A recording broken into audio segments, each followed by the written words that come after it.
And we're live. Good morning, The ladies and music's gentlemen. gone again. It's literally working right now. We're good to go. No audio problems today, ladies and gentlemen. Welcome and happy. No, it's just dead air. Dude, can you hear me right now, Nick? Hello. Can you guys hear me? We're good to go. I can hear you. Okay. In the Twitter space, if you can hear me, give me a little thumbs up. Nick is claiming okay, we're good to go, Nick. I think it's on your end. No audio problems today, guys. Now we're good. It was just dead air for a minute. Like, step up your professionalism.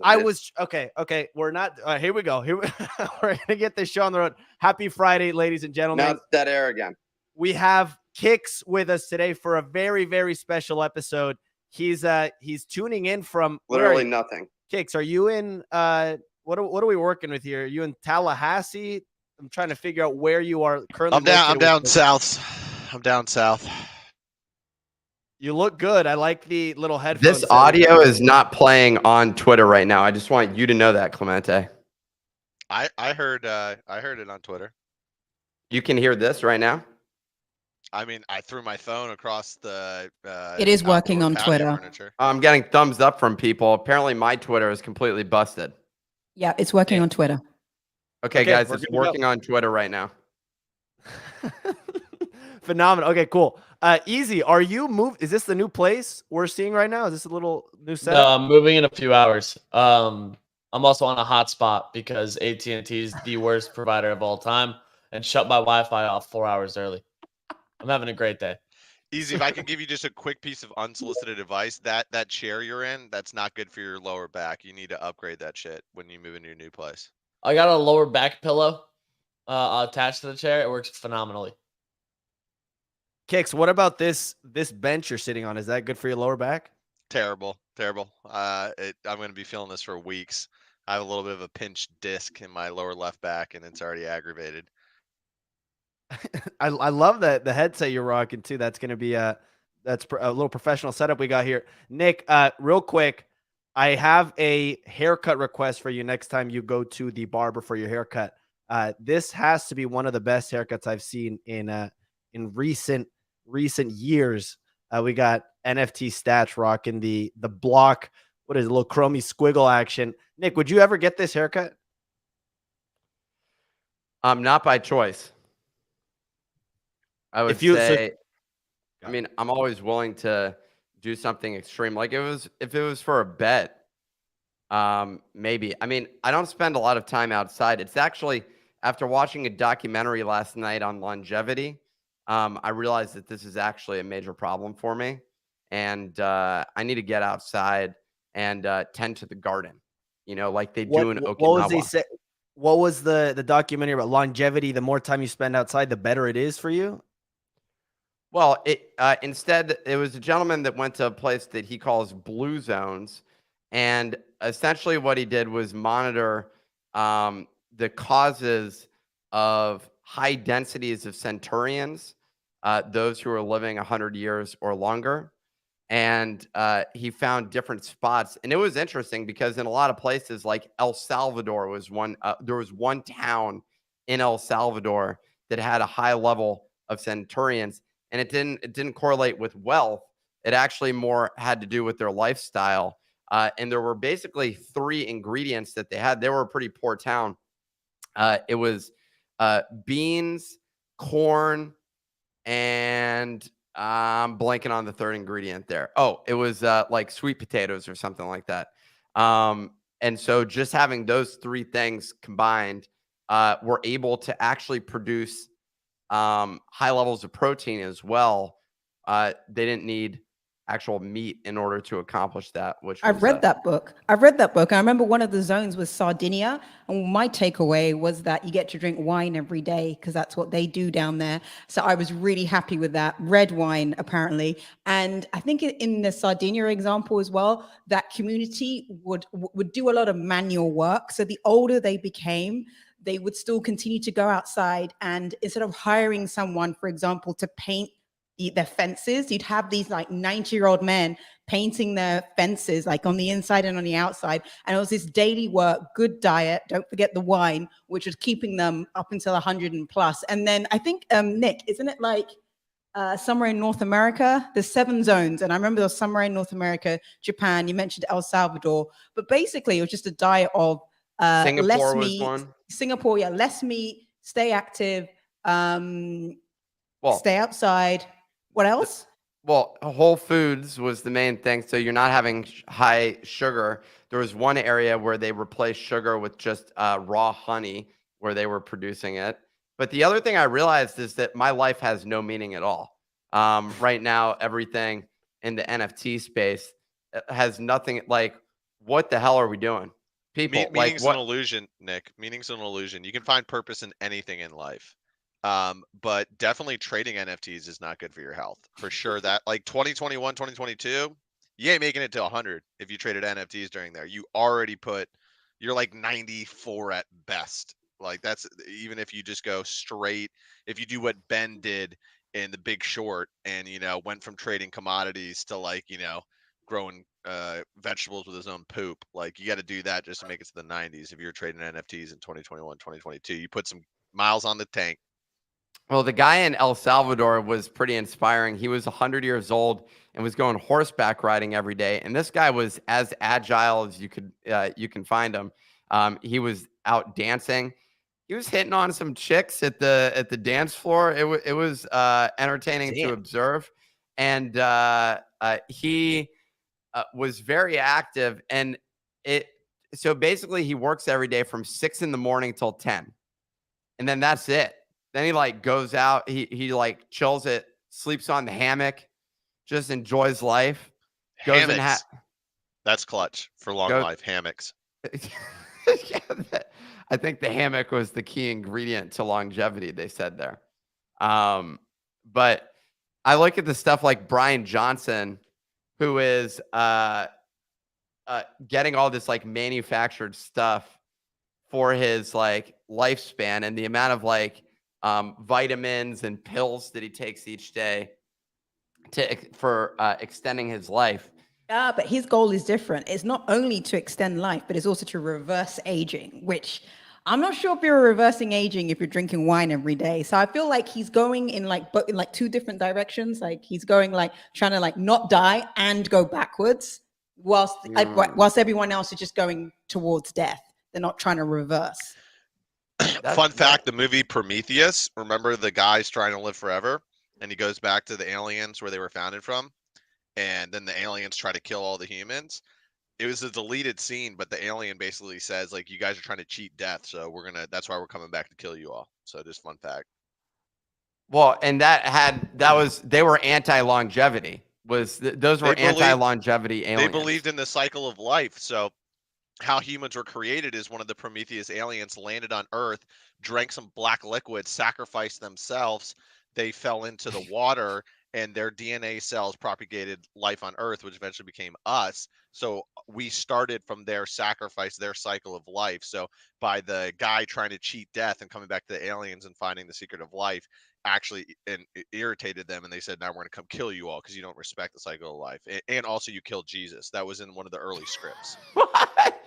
And you killed Jesus. Yeah, that they wrote that off. Like that didn't make it to even the deleted scenes. That was like in the early scripts. Was the line literally, and you killed Jesus? No, it's like, and we picked someone up from Earth and taught him our ways and then dropped him back, and you ended up killing him. Like, when Jesus went to India, went from 10 to 30.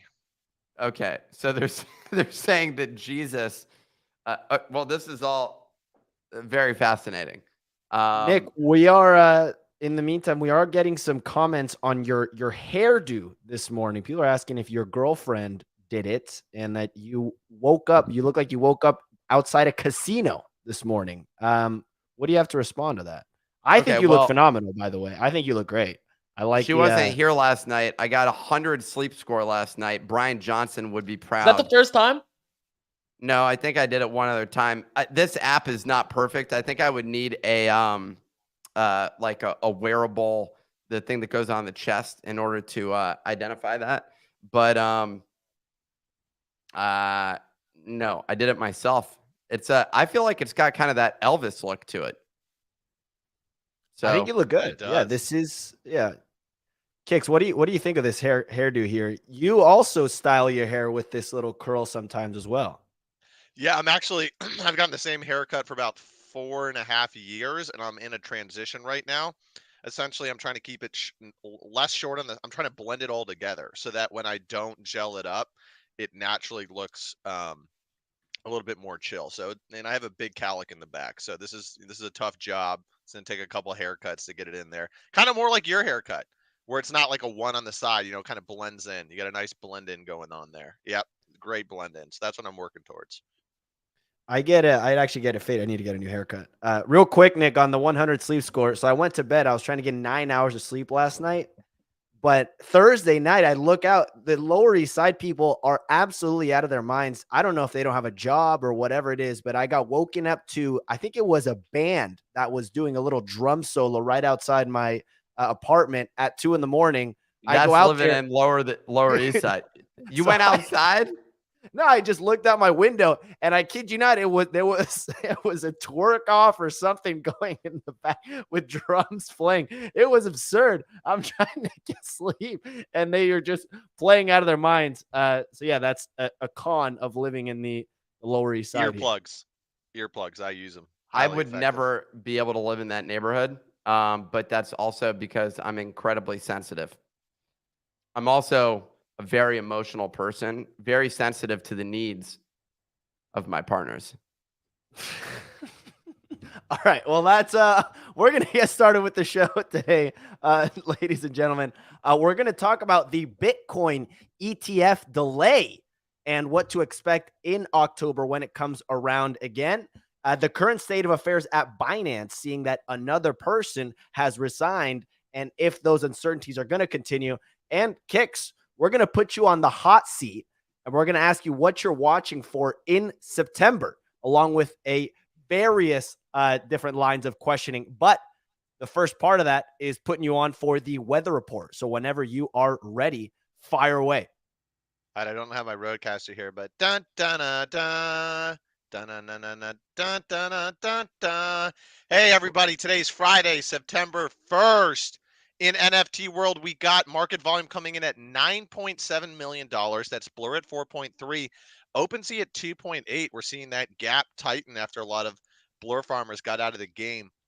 Looking at some of the leaders, we got Bored Ape Yacht Club right around 27, DGods 4.5, Mutants 5.5, Pudgy's above 4, Milady's at 4, Captain's at 4, Azuki in the 4 range. We got a lot of people hanging out there.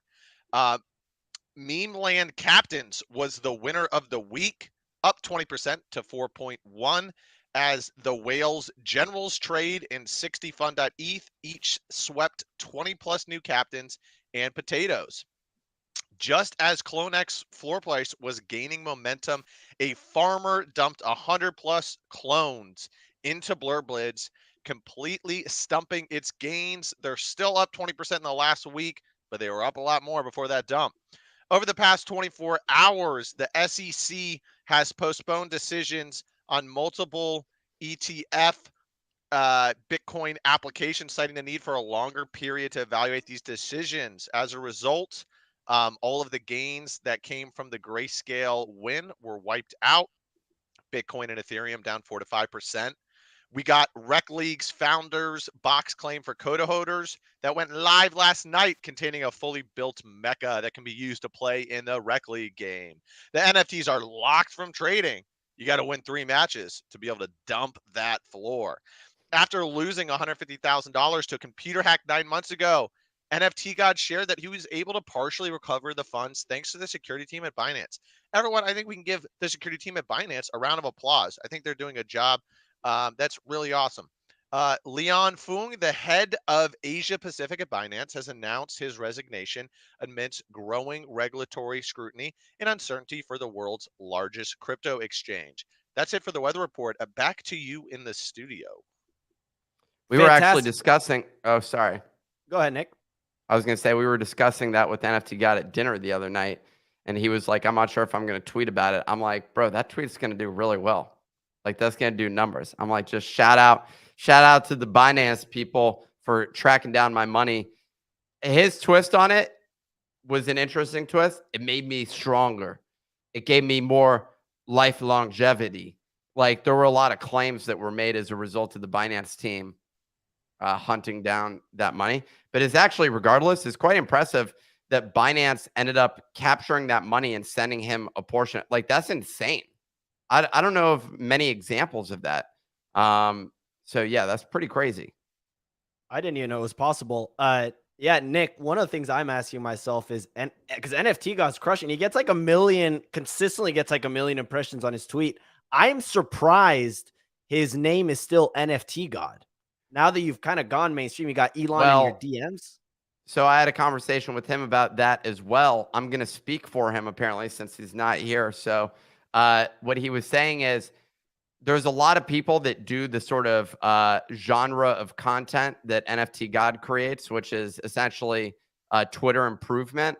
But a lot of those people use their actual picture and they have bios that look like LinkedIn bios. I help people grow their audience, like that sort of thing. And he was like, I think the NFT God thing actually creates a contrast for people in the feed.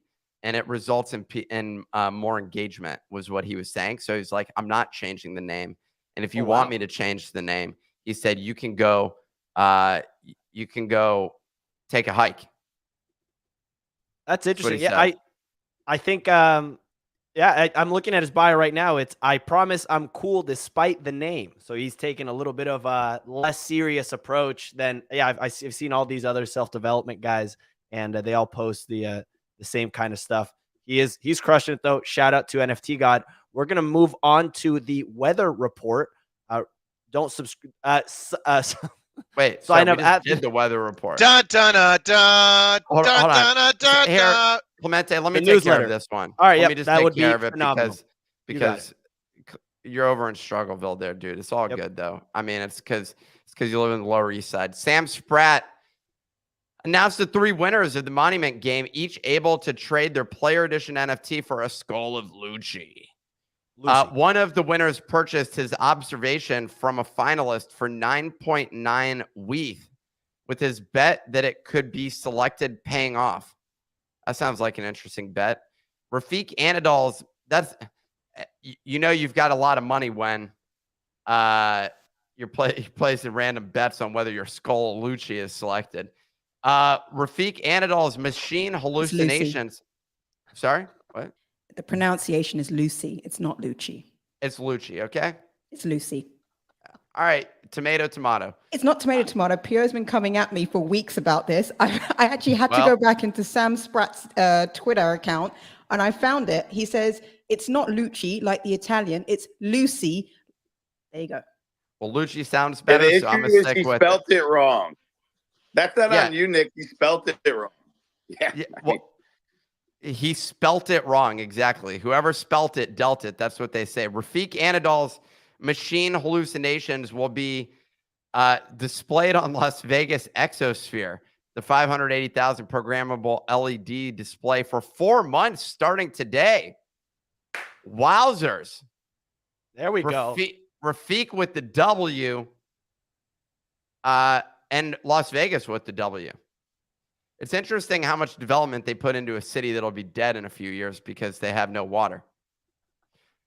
Pudgy Penguins announced a tour around Asia from September 11th to September 15th, spanning across Japan, Korea, Malaysia, and Singapore. Is that tour literally just Luca going to the F1 race and all the other things? Like, is that, we're now presenting me going to conferences as tours? Can we get the art team? Pio's not here, but we need the art team to present us going to Amsterdam as a European tour. And we're going to be marketing that for Bodagos. Bodagos going on a European tour later this October. Get excited. We're spreading the good word of Bodagos to the 50 people coming to our event. Yeah, so Nick, I wanted to talk real quick about the Lucy, the Monument game. I thought it was super interesting. And Signal, I'm curious what you think. But the 3 winners were announced, and basically those people then get to trade their player edition in exchange for a skull of Lucy, which last sold for 90 90 ETH earlier this week, I believe. But one of the players, each player had like this crazy backstory behind their Lucy skull winning. One person had DM'd Sam Spratt about it over a year ago. Oh my gosh. Oh my goodness. Had just DM'd Sam about it a year ago. The other one, basically, what was super interesting, this guy had bought it. Basically, he saw the finalists and he bought this, the guest that ended up winning for 9.9 WETH, ended up getting it. And this guy had known Sam Spratt since high school. He was like in art class with him. They Well, like that's split up. bullshit. Oh, great. You went to high school together, so you get to win. Suddenly you make a bunch of money because you guys went to high school together. Get the hell out of here with that scam. Sorry, continue. No, that's it. That was just one. Each one had I liked it. I enjoyed it. Each person had like their unique story of how they won. And I think all in all, huge win for Sam Spratt. Signal, I'm curious if you have any thoughts on the Monument game, anything that stood out to you before we move on. I think this whole operation has been executed flawlessly. I thought, from like using the platform Nifty Gateway, which historically has had quite a few technical problems. If you've ever tried to buy a popular drop on there, normally their website has failed. This time it was, super smooth. Any kinks were ironed out really quickly.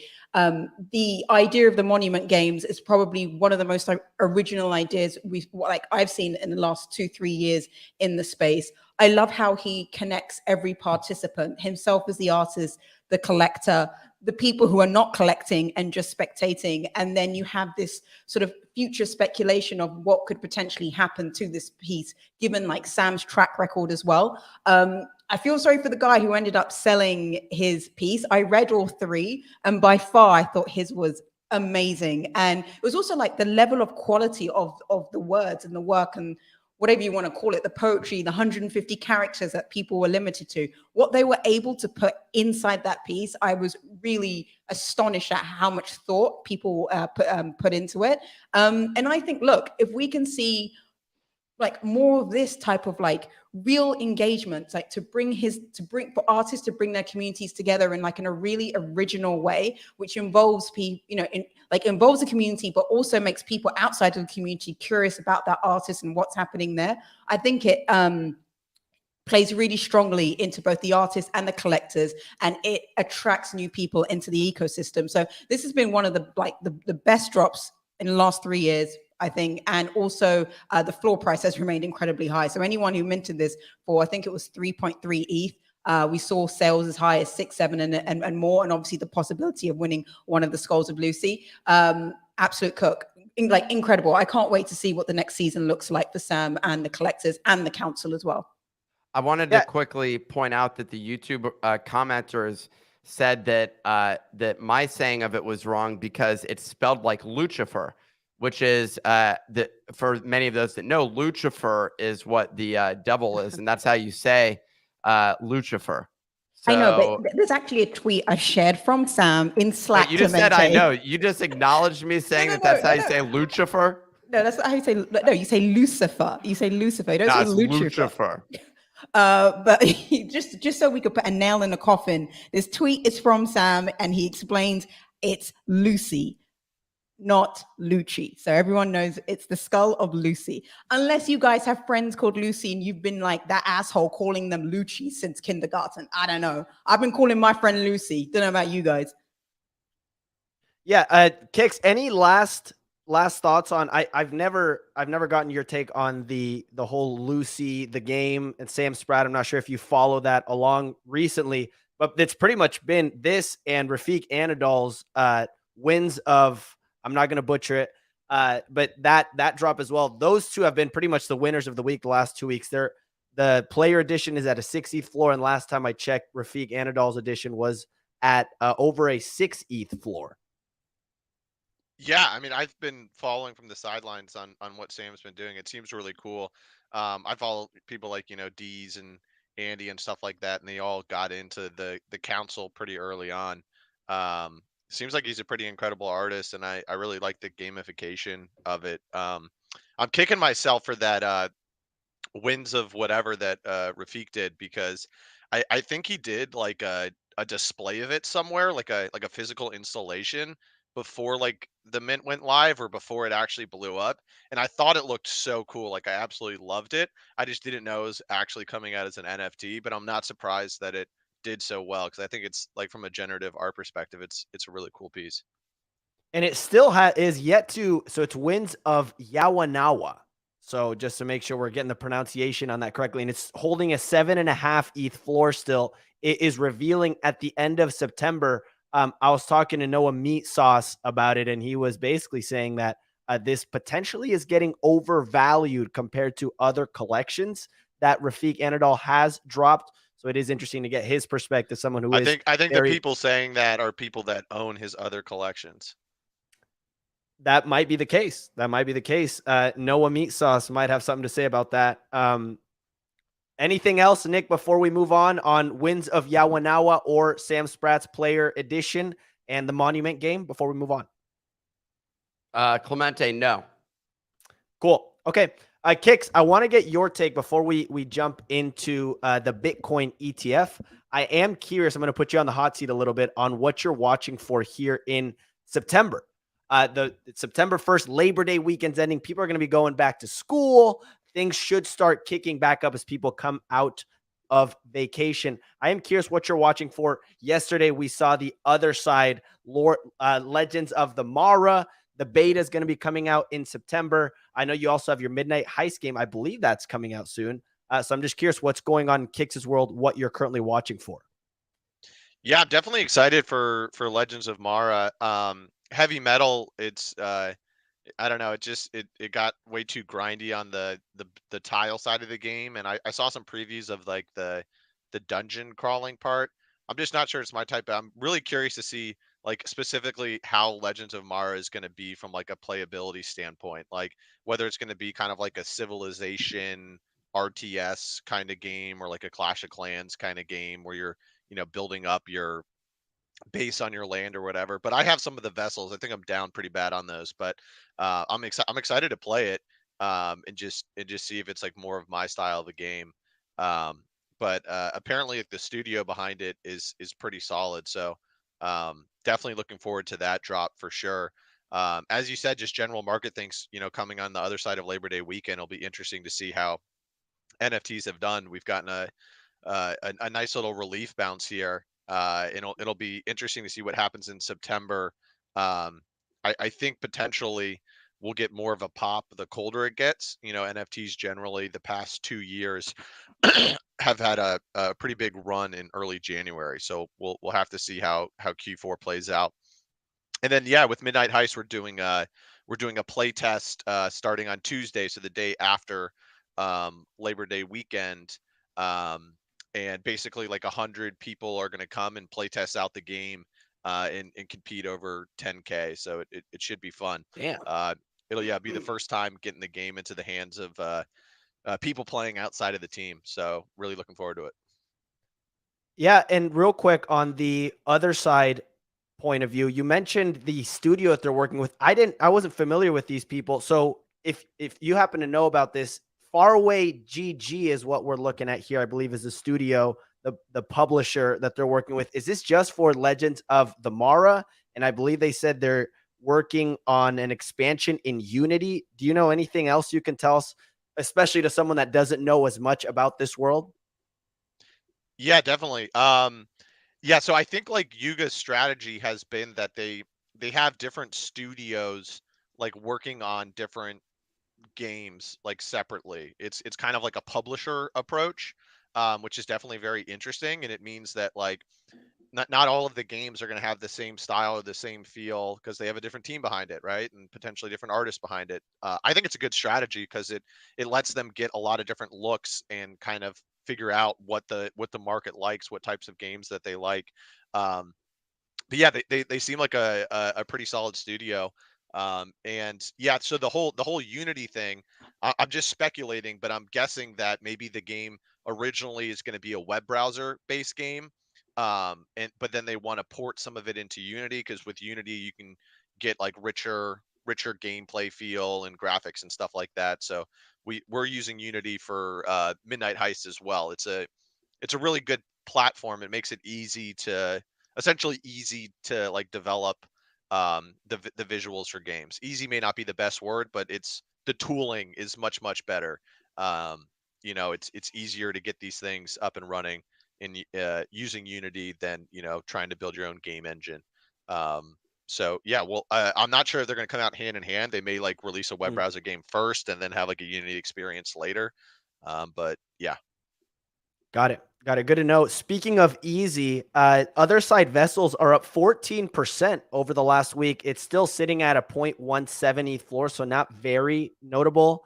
Easy, are you still in your Otherside Vessels position? I have a few of them. I want more, to be honest. I'm looking for the other deeds as well. But right now, yeah, just kind of holding them, waiting. I'm excited for the new game next month. Awesome. So it's going to be a trading card game, if I'm not mistaken. Kix, you've been playing the parallel trading card game. Do you think that given the success that that game has had, that could carry on to the Otherside game? And second question is, if this game succeeds in any capacity in which people are expecting it to, do you think value accrues at all to the original Yuga Labs collections, the mutants, the bored apes, the kennel dogs? I think that it's probably pretty decoupled. But I think that value could be driven to other deeds, because my understanding is that you play the game, like you stake the vessels or nest the vessels into other deeds, and you're like playing on the other deed plot or multiple other deed plots. And this is where some of those resource types come into play. So like if you have a rare other deed plot that has like sediment on it or resources on it, like you may those rare resources may come into handy as you're building out the game. So like that's where you could potentially see you know, a pump or something like that. And it may lean a little bit more to like the mid rares or the rares, where like they actually have more interesting resources on the plots. And then also there's heavy involvement, my understanding, with codas.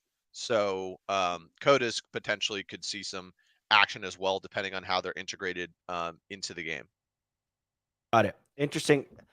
Nick, do you still own any Otherside land, or did you end up selling it? I remember our most viral NFT related YouTube short, which has over 20,000 views, is you buying an Otherside land for $10,000. Do you still own that?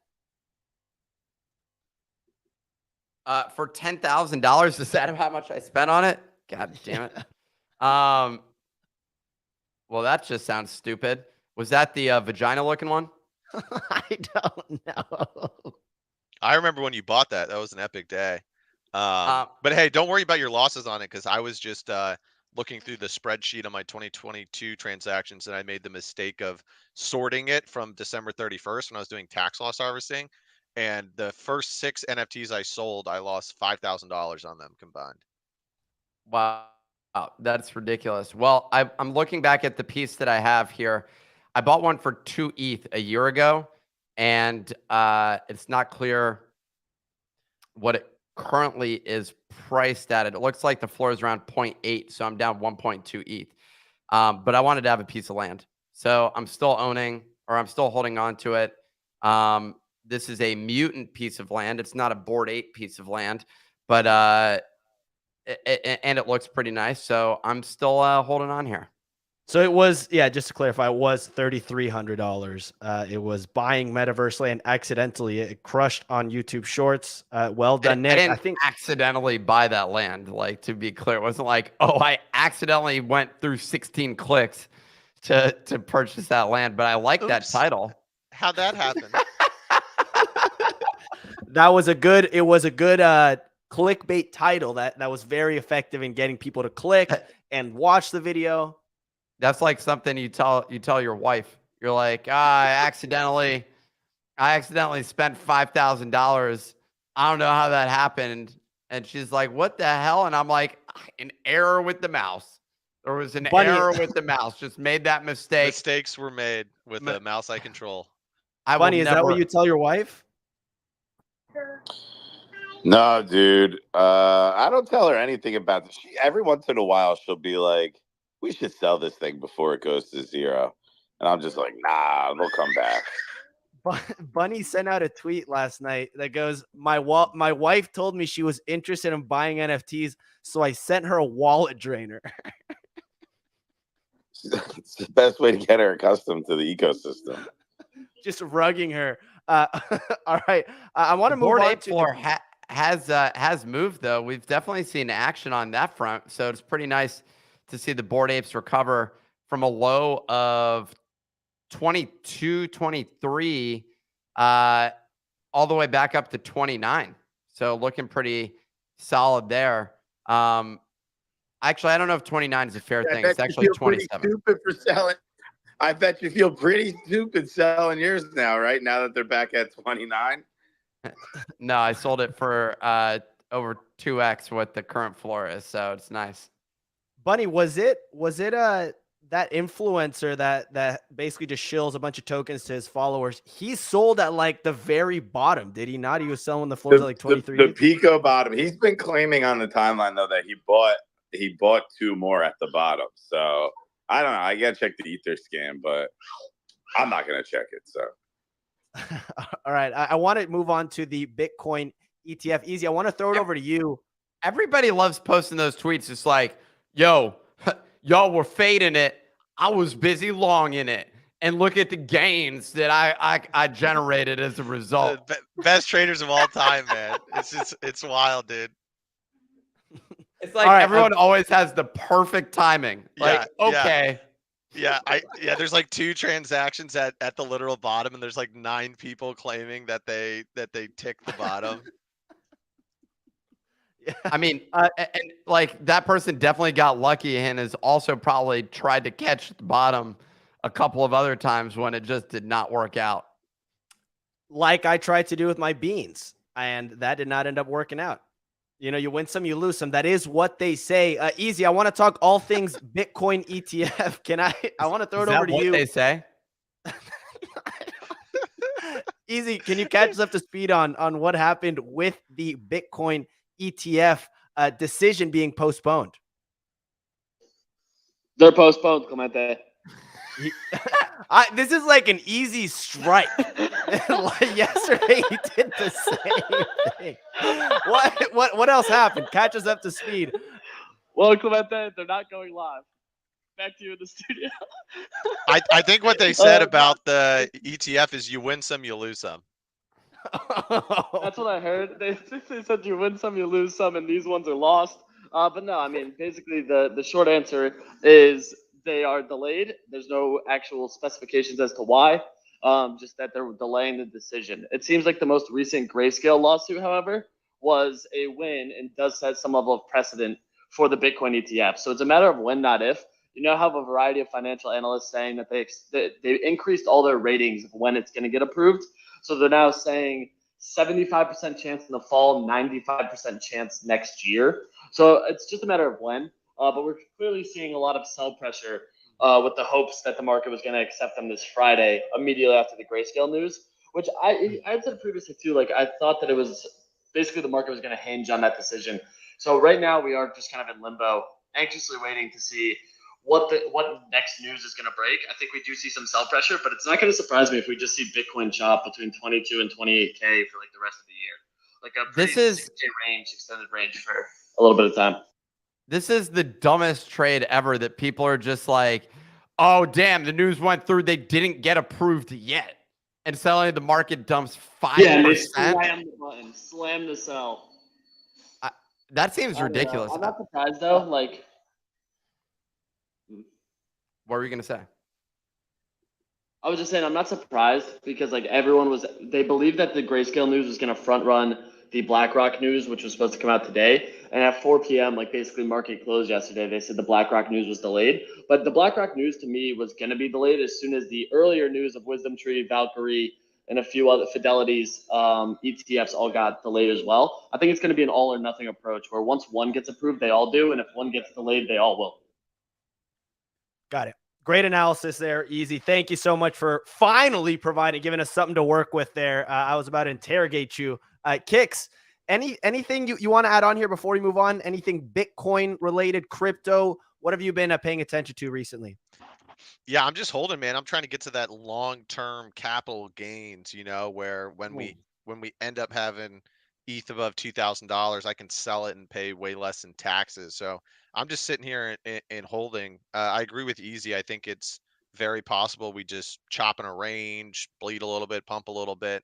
I do think like a lot of people are just like super impatient, right now. Like people desperately want this to be like the up only bull run. So whenever like it doesn't look like we're going up only, people are panicking. And even though open interest is low, I think a lot of people on the timeline are like 100x longing like the news, right? And then like shorting the delays. And like that's why we're just seeing like all of these like crazy pump ups, then no movement, then dumps, So me personally, I'm just trying to like, stay away from like the noise and just not buy or sell. Like I bought a good amount of ETH at 1250. I trimmed a little bit at 1550, and I trimmed a little bit at 1800, and now we're at 1650, and I'm gonna hold the rest for a while. There's no point, like, because the other thing too is like if you actually have to pay taxes, and then you have to pay 30% tax on your profits, then like you have to time the coin like 30% below wherever, like, that your tax knockoff is, just to like get in at your same. It's really hard if you're actually out there paying taxes to like, you need to like get a 2x and then have it go down by like 50% to do the whole like short term thing over and over. So for me, it's just like I feel a lot more confident just sitting on it and holding it. And if it goes back down to 1250, then maybe I add some more. Got it. Signal. I'm buying on the way down here. Signal, I want to ask what your buying or selling activity is like, given this kind of price action in 1 sec. But in the meantime, Kicks, ever since you brought up the parallel trading game, I've been watching the Prime token, and it has some super weird price action over the last like 2 weeks. It'll go up like 50 or like 30% and then go down. Like it's literally just been chopping at this weird range. Are you still actively watching this? I know you were super actively DCAing. Is that still going? You even sold some Bitcoin for it, if I'm not mistaken. Yeah, and I think I just ended up losing the same amount as if I had been in Bitcoin, because I bought that a little bit at the top, but I'm still definitely up on Prime. My average cost is like 240. And I think Prime's just in a position where it's probably going to consolidate above $3. And then hopefully have another leg up when there's some sort of news event, catalyst, big game release, lots more players coming in, something like that. But yeah, I definitely feel confident about the holding. So I'm just sitting in those bags, same kind of thing. The choppy price action, it could be a bunch of different things. It could be people like T-whopping at $3. Like they're like, hey, if it gets to 3 or 310, just buy, and they have a certain amount allocated towards that. But honestly, man, if you look at a lot of the on-chain trading activity, it's like 80% bots. Like you go into some of these things and it's just like bots trading against each other, volume bots trading against trending bot. Like on-chain activity is a lot of bot stuff. So sometimes it's hard to like see, is it actually new people buying in, right? Or is it just like bots trading off volume? So for me, it's just I got in at 240. I'm gonna sit. Maybe I'll trim some if it gets up to $4 or $5, but I'm chilling. The bots are just T-whopping each other is what essentially what I'm hearing. Yeah, I don't even like T-whopping. I think is more of like if you were like an institutional fund. So like if you were like a fund and you're like, I want to put $1 million into Prime, but like I don't want to just spot buy $1 million, right? You'll get a ton of slippage. So they'll just have a TWAP bot that'll be like, okay, anytime it's between $3 and $3.10, buy 10K worth, right? And they just like accumulate the position over time. That's separate for what I'm saying. Like the on-chain bots, there's just like, if you look at a lot of coins, you just like see a bot that's making 50 transactions on it a day, like back and forth, and that can be a lot of the volume. So it's a little hard to distinguish like organic buyers just buying because they want to hold the token versus that kind of stuff. But it's been holding above $3 pretty well, despite the rest of crypto really bleeding off. So I definitely think that shows that there's some strength behind it. Yeah, absolutely. Signal, I want to throw it over to you on the crypto front and kind of zoom out a little bit. What have you been paying attention to on your end from a crypto or NFT point of view recently? NFTs, not so much trading at the moment. I'm pretty much just sitting on the sidelines and waiting to see anything interesting that comes along. I'm like, I want to chew off. On the crypto side of things, I mean, I'm listening to people who I consider, to be way smarter than me. We've had guests like Crypto Kaleo, we had Raoul Paul, we had OSF and Mando come on, and there's been a host of other people in the space talk about what they think is going to materialize over the next 12 to 24 months. There is so much noise on the timeline, and I think sometimes, like, when you're just taking your views from the Twitter feed, you kind of get into the daily chop of trying to buy and sell, whether it's Bitcoin, Ethereum, or like whatever crypto bag it is over the short term. And I mean, I don't like to do that. I like to just like DCA, don't think about it, have it stored away. And then, if I have to wait 24 months, I wait 24 months. I think what's interesting to see is that, obviously we have all this news coming out about the ETFs, but, yesterday as well, we had Fidelity come out saying that, Ethereum is, sent you a little tweet there, but saying that Ethereum should be thought of as sound money, should be thought of as aspiring money, a store of value, and as a yield-bearing asset. And it's interesting when an institution like Fidelity come out, their CEO, Abigail Johnson, was extremely early to crypto. She was like on BTC, I think back in like 2011, 2012. So as an institution, they've always sort of played this market, and now they're becoming more and more sort of bullish on it. And they're obviously preparing for a macro environment whereby crypto is accepted, or BTC and ETH is accepted, and actually passed as a product which retail can buy into via ETF. So you're seeing, like, when you see these kind of moves come out from large institutions, these papers don't just come out because one person published it. They come out because many people signed off on it on the process. So that makes me more bullish for the direction that we're moving. But I think the most important thing is, like, don't look at so much noise on Twitter. Take your news and information from outside of it. And then just personally, I DCA for the long term and just, stick out this market. And then on the NFT side, right now, clearly there's still a lot of people in the space sitting on the sidelines. I know it's not a official data point, but I thought it was interesting how many people tuned in for Easy and Thread Guy's basketball game. Like, this isn't Michael Jordan and, Kobe coming to play. This is just like, no offense to Easy, but this is like two guys, well-known in the space. And so many people, watch that video. So it shows that even though the number of active wallets might have gone down, the number of people are just on the sidelines watching. And I think that group of people will come back when things become interesting. And so, how we talk about there's normally every quarter a potential project that could move. I still definitely believe in that thesis. I think it's going to take longer, like the amount of time between projects which pump. It might not be a quarter, it might be 5 months, might be 6 months. But I would say to anyone who's trading like at least NFTs to stay very active and stay on it. And then on the meme coin side, that will always have its ups and downs. I'm less on the meme coin side, but I'm more focused on finding interesting projects on the NFT side and then just DCing long term and just holding out for this 2024, 2025 run. Yeah, absolutely. Nick, anything to add here on this discussion before we move on to Binance? So you had a smirk on your face while I was showing you the Thread Guy dunking on Easy once again on the timeline. Just tough for the kid there. That image is pretty rough. I'm gonna be honest. I mean, Thread Guy is milking that content. Good on him. He's gonna get a nice Twitter payout as a result of just posting this shot. Easy. My question is, have you framed this picture and you are using it as motivation right now? I have it tattooed on my leg so I can look at it every single day. There we go. Got it. Yeah, he went with the creeps guy who got Farouk tattooed on his leg. They went and got a little buy one get one free deal of that. Yeah, he got 93,000 impressions. Clemente, I'm just curious. What are you gonna get the Pinto Bean tattooed, and when's Nick gonna get the Seahorse? We all take our L's. Some things that make us bounce back better. I'm down. If we come up with a challenge for it, where the punishment is you get a tattoo of your biggest. I'm not doing that. Okay, I won't be participating with the tattoo game. That's just a bet Nick, that you used to be fun. Yeah, You used to be fun. he'll smoke crack live on stage if the portal hits 1 ETH, but he won't get a small seahorse tattooed on his right butt cheek. Did we say it'll be crack? Yeah, it was crack. It was a 420. Yep, it's crack. I don't think it was crack. I'm gonna be honest.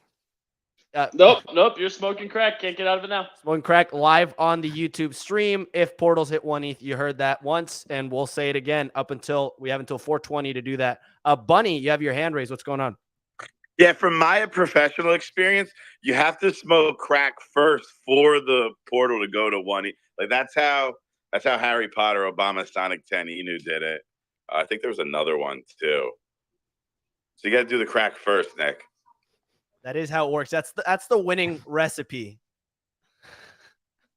Well, I'm not going to be participating in that one. I thought it was that I was going to smoke a blunt live on the show or something like that. It was a blunt, and then Nope, we've upgraded it. You could sprinkle a little crack in the blunt, 2 birds, 1 stone kind of thing. Someone did that to me once in high school. They sprinkled a little something in there, and I heard it literally popping, and I was like, "What the hell?" So you've done it before, and you're fine. And then I just inhaled. You know what I'm saying? I was like, I guess if this is what it sounds like. Just kidding. Maybe it was just seeds in the weed. it could have been. Well, based on my high school weed, that definitely could have been the case. I'm gonna be honest, because A little that crackle was and pop, man. straight swag. Easy. I want to throw it over to you if we can on the recent Binance stuff. Speaking of news and noise on the timeline, I don't know if this is real or not, but I've been seeing basically most of the sentiment on Twitter being like, hey, we're not going to see the next Bitcoin run. The last kind of domino that needs to fall is Binance. And I'm like, the biggest exchange in the world is in that hot of water, but people keep resigning from Binance. Apparently, Binance is selling a bunch of its Bitcoin, which is causing a bunch of sale pressure. Easy. Do you have any sort of context you can add here? Am I out to lunch on thinking that Binance might be in a little bit of trouble? Well, Clemente, you'll have to ask somebody at Binance. Back to the studio. Kicks, anything? Nick? Why don't you just get off the stage? Easy, Yeah, I mean- easy striking like the French right now over summer. Okay, can you strike like an American and just continue to work, please? Come on. This is like a Yeah, you joke know. that's strictly for easy. But really I'm glad having a lot that, of fun. The Binance thing though, let's actually talk about it. I don't think they're going to be insolvent. I think that they definitely have some sell pressure with BUSD and the BNB token. A lot of people saying if that goes under 220, then their own like collateral that they've been leveraging out of it is going to be an issue, and it has gone under that. But other than that, I mean, honestly, my gut's telling me Binance will be fine. I'm more concerned with like Justin Tron and what's going on with Tron USD and some of those things, because they just print that out of thin air. But the Binance stuff, I think it's just the hot button topic on the timeline. I don't think it's going to be insolvent. I don't think they go down. I don't think that's going to be the biggest issue here by any means. If it is, then we're in for a world of pain. Like if Binance goes insolvent, then we're going to see all-time lows, even lower than we saw post FTX. Personally, I think it'd make FTX look very small in comparison to a collapse of that size. So I don't think we see that. I mean, you look at like the China economy right now, and they're offering lower rates on everything, slashing down payments on homes, lowering investor rates, like a whole bunch of stuff, because their economy as a whole is kind of taking a hit. And I think that there is some overlap to Binance there, but I don't think Binance is insolvent by any means. And of course, those are some famous last words. But I'd lean on the side that Binance will be fine. Gotcha. Appreciate that. Kicks, anything there on Binance?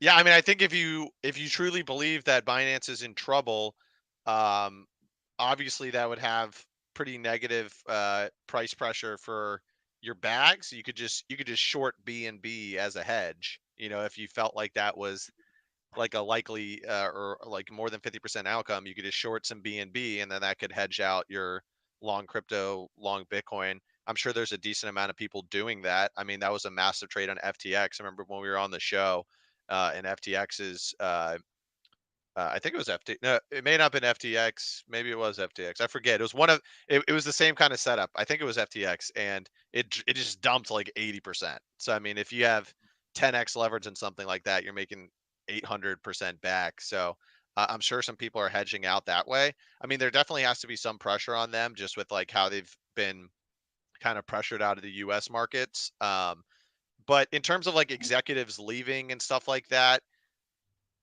you can spin a lot of narratives around that, right? Yeah. It could just be as simple as like these people are burnt out on crypto and they don't want to do crypto anymore and they want to move to something else. That happens a lot in bear markets. Bear markets are harder to kind of keep your conviction and keep your excitement for the space. Or it could be that they weren't performing well, or it could be that Binance is kind of taking a new approach. They need new executives in, or yes, people could be jumping ship, right? But like, I feel like a lot of times when people say like, oh, an executive left the company, like they think the only scenario is this person is like absolutely jumping ship, right? When in reality, there's multiple different things that could be happening. Yeah, 4 executives leaving in 2 months is definitely on the higher end of the spectrum. But yeah, I mean that alone doesn't make me worried.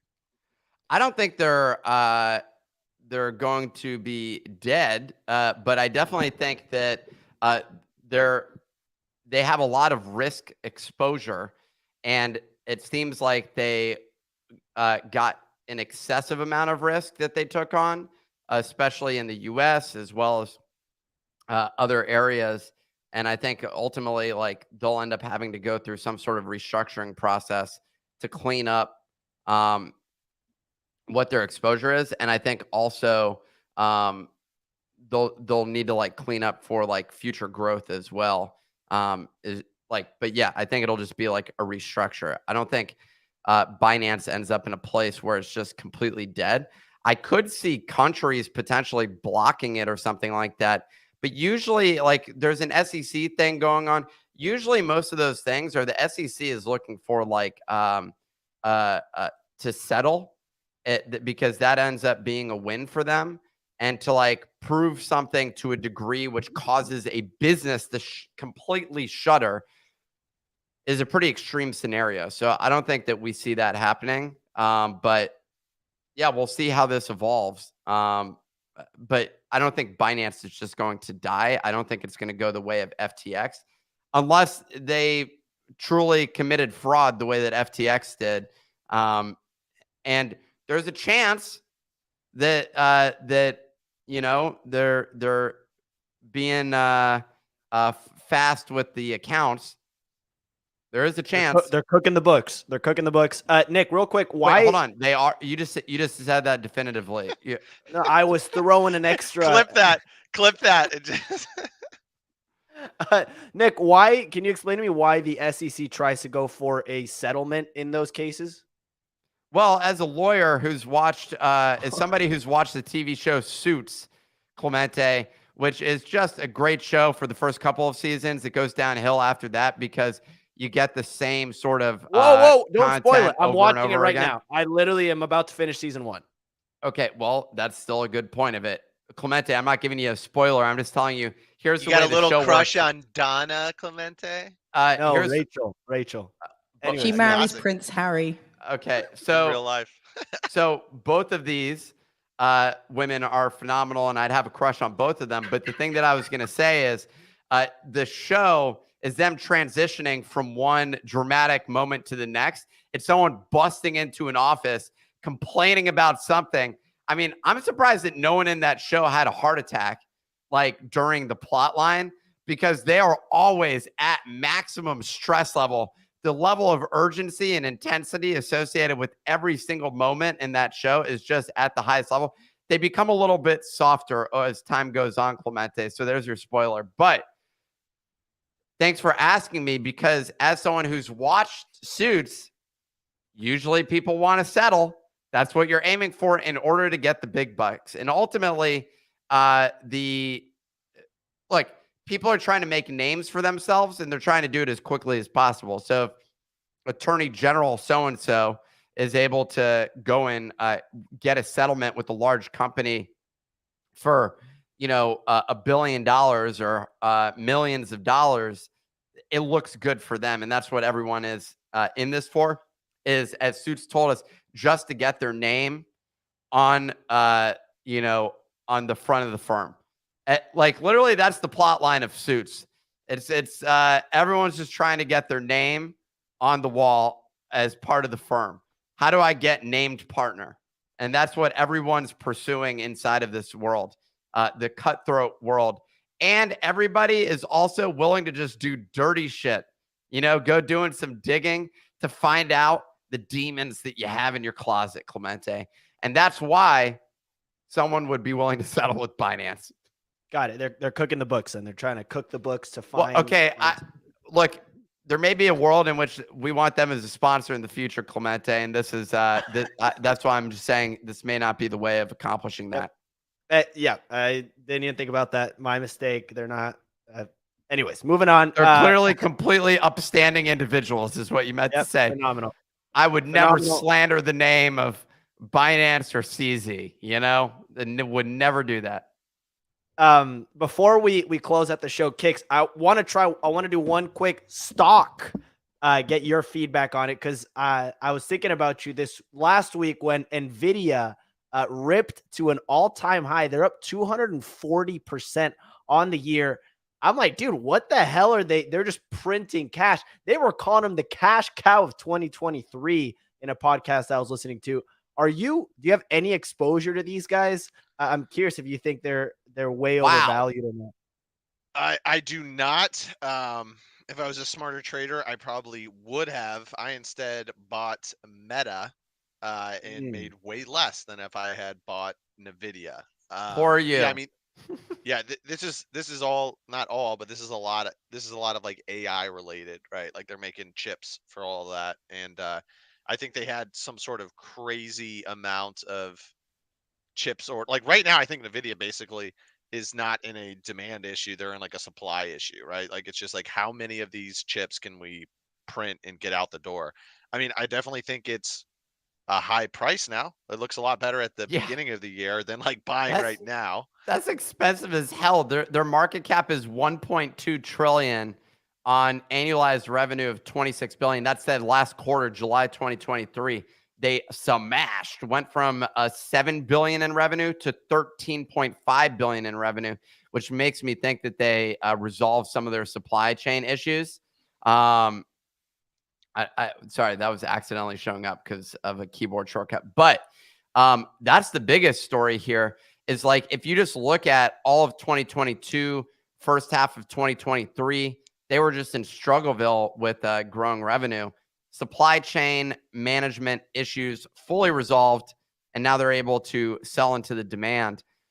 That's the biggest one. This price action, though, is just absolutely absurd. $1.2 trillion. What's the valuation of Apple? $3 trillion. Okay. And their annualized revenue is, so, and they're not on the infrastructure side. So they're at $3 trillion with annual revenue of $400 billion. So they're less than, they're approximately 3x Nvidia, but Nvidia they're an order of magnitude greater when it comes to actual revenue. So why the hell would I be buying Nvidia at this price? You want to hear something crazy, Nick? Nvidia has a larger market cap than the entire crypto market. The entire crypto market has a market cap of 1.05 trillion, and Nvidia is at like 1.2. That to me is wild. I mean, yeah, you could say Apple's 3 times the size of what, like, I wouldn't cooking the books on that. I wouldn't relate it necessarily to the crypto market, because instead I would look at gold versus crypto. Would be a better like benchmark there. But I don't know that you can look up what's the global market cap of gold? $17.9 trillion is the estimated market cap of gold. Okay, so that's a more comparable thing, and you're looking to grow into that size. I would say, okay, cool. That's the upside potential with crypto. With Nvidia, though, they're a hardware manufacturer. The thing that I will say is their net income did go down on that growth. Their margins for an infrastructure company or hardware manufacturer is still somewhat surprising. For example, in 2022, their revenue was 27 billion. Their net income was 10 billion. Like that's pretty damn good, like net margins that they're having for the business. And I think from that standpoint, that may be giving into like that may be one of the drivers associated with it. For example, that said, it is comparable to what Apple's doing is essentially 4x. Their net income is 25% of their gross revenue. But if I'm looking at buying one or the other, I'd probably be an Apple over. And there was a nice pullback there where you had an opportunity literally a couple of weeks ago to buy at 174. It's rebounded up. I don't know. I think that's where I would be looking is Apple. I look at Microsoft. I don't know about Nvidia. Got it. Good to know. I would love for you to do this type of business analysis on some of the top crypto or NFT collections on their income, their costs, how they're surviving, and if you're buying it's good that all the NFT projects post public income statements, cash flow statements, and balance sheets for everyone to analyze. That would be sick. I wouldn't mind that at all. That's what a public company is. Yeah. Before we wrap up the show, any closing thoughts, Kicks, Signal on anything Nvidia stocks or Binance before we close out the show? Any cooking of the books you guys want to bring up? No, I'm just chilling in my positions. I wish I was in Nvidia. I am kind of taking a look at Unity again at these prices, just because when I look back at the past 7 years, if I just bought things that like I was using or interacting with in my real life, especially on the tech side, like I remember Shopify being at like $30 and I'm like, man, this seems like kind of expensive now, but like I was literally using Shopify every day in my business, right? Dude. And I just feel like there's so many things like that where it's just sitting right in front of you, you know, and you're using it, and that's like probably a good sign. So I've been looking at Unity in that regard. I still own I own Shopify. I won't get rid of it. If you've set up a store recently, it is absolutely insane how good Shopify has gotten as a product for someone selling. You can be up and running and selling a product like almost instantly, handling the fulfillment with some of these print-on-demand things, which is what we did with Printful. But we're actually working on. Well, I shouldn't say what we're working on, but the bottom line is, how do you get towards like quality products? But Shopify just does such a damn good job. The infrastructure there is insane at this point for someone who's looking to start an e-commerce business. I asked on the show the other day, I was like, if you were to start a business today, what would that business be? And Pio mentioned a drop shipping business. I don't know if I would do drop shipping, but I love the idea of e-commerce just as a business because Shopify makes it so easy. Kicks, you're kind of an e-commerce in your past life. It's a tough industry, man. Yeah. It's a tough industry. Yeah, well, it's drop shipping is particularly tough. Creating undifferentiated products is also incredibly tough. And I think the real name of the game is like you have to really think about what are the products that we can build, which is distinct. Even in the case of Mr. Beast, he's manufacturing chocolate bars. Like that's that's a high level of effort. Versus like drop shipping Hershey's bars, which is like he could have potentially gone and like done a white label deal with M&Ms and made the Mr. Beast M&Ms, but instead he's literally manufacturing chocolate. And I think from that standpoint, that's something where you're creating an actual like defensible moat versus other people. Yes. So yeah, well I mean, said. it's difficult to do that. If you want to get in the retail business, I just think that e-commerce though is way better. Like when you think about buying a retail store and paying rent on a retail store, the only reason for getting a retail store is because you want to do cash deals and not pay taxes. That's like the only way. That is cooking the books, right? Yeah. No. Yes. I guess technically you're lying on your books, or you just don't put them on there. Yeah, that's like the opposite of cooking the books because cooking means you're making like the revenue seem higher. So this would be like, what's the opposite of cooking? Yeah, exactly. You're just defrauding the government. Okay, I guess that's The about it. frosting. Defrosting. There we go. Yeah, you're defrosting the book, so that's good. I was at this bar. I know we have to end the show, but I was at this bar last week in New York. They were cash only. This Peruvian bar, classic Peruvian move. That was a South American joke, but you could only pay in cash, and they had like $12 pitchers and like $3 tequila shots, and I was just like, damn. So I went in there with some cash. So you bought 50 tequila shots? It's kind of close. I was in there with my Chilean cousins who were visiting. We were in there. Was a little bit of dancing, the tequila. Anyways, it was a lot of fun, but they were cash only, and they just had this fat ATM machine. I'm going in there just taking like a $4 fee every time. I was about to say they hit you with that fee on the ATM too. It's like $6.75. You're like, am I in a casino? What the fuck? Yeah. Again, Ellie.jpg. Every Wait, Peruvian hold on. restaurant. What was the point of that story? I don't know. Like, what? It was so a you cat. went- They were cooking the books essentially. They were Defrosting. only doing they were defrosting. Got it. Anyways, Okay. All right, ladies and gentlemen, that's our show for today. Happy Friday, everyone. Enjoy your weekend. Enjoy your Labor Day weekend. Thank you all for listening. We will be back on Tuesday. Pio will be back in action. It was at an absolute blast hosting for you guys today. No free NFT.